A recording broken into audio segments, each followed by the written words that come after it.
నమస్తే friends, welcome to Chhaya vlogs.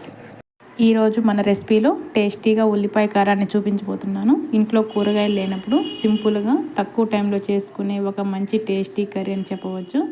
ఇది అన్నంలోకే కాదు, చపాతీలో కూడా చాలా బాగుంటుంది. అలాగే మనకు నోటికి రుచిగా ఏదైనా కారం తినాలనిపించినా ఇలా ఉల్లిపాయ కారాన్ని ట్రై చేయండి, చాలా బాగుంటుంది. మరి లేట్ చేయకుండా క్విక్గా చేసే ఉల్లిపాయ కారాన్ని చేసే ఆ సింపుల్ మెథడ్ ఏంటో ఇప్పుడు చూసేద్దాం. ఇప్పుడు ప్యాన్లోకి 2 టేబుల్ స్పూన్ ఆయిల్ తీసుకొని నూనె వేడయ్యాక 1/2 టీ స్పూన్ జీలకర్ర ఆవాలను వేసి ఫ్రై చేయండి. అలాగే కరివేపాకును వేసి ఫ్రై చేయండి. తర్వాత కచ్చా పచ్చాగా దంచి పెట్టుకున్న వెల్లుల్లి రెబ్బలను కూడా యాడ్ చేసుకోండి. ఇలా యాడ్ చేసుకున్న తర్వాత బాగా ఫ్రై చేయండి. మనం కట్ చేసుకున్న ఉల్లిపాయలను కూడా తీసుకొని బాగా ఫ్రై చేసుకుందాం. ముందుగా 2 పెద్ద సైజు ఉల్లిపాయలను తీసుకోండి.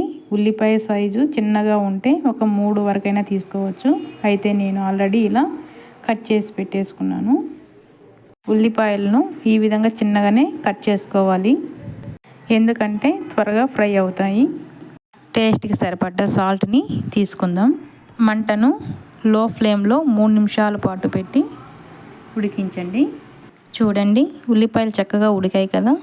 ఇప్పుడు ఇందులోకి 3 టేబుల్ స్పూన్ల కారం తీసుకొని వీటిని మంటను లో ఫ్లేమ్లో పెట్టి 1 నిమిషం పాటు కలుపుకుంటూ ఫ్రై చేయండి. ఇలా బాగా ఆయిల్లోనే మగ్గించండి. అయితే ఇలా ప్రిపేర్ చేసిన ఉల్లికారాన్ని ఉల్లిపాయ పచ్చడి అనవచ్చు, లేదా ఉల్లిపాయ ఇగురు అనవచ్చు. ఏదైతేనేమి చాలా టేస్టీగా ఉంటుంది. ఇంకా ఏమైనా కమ్మగా చేయాలంటే ఇలా ఇంట్లో ఉండే ఉల్లిపాయలతో ఉల్లికారాన్ని ట్రై చేయండి. ఇంట్లో అందరూ కూడా కమ్మగా కడుపు నిండా తినేస్తారు. Thanks for watching.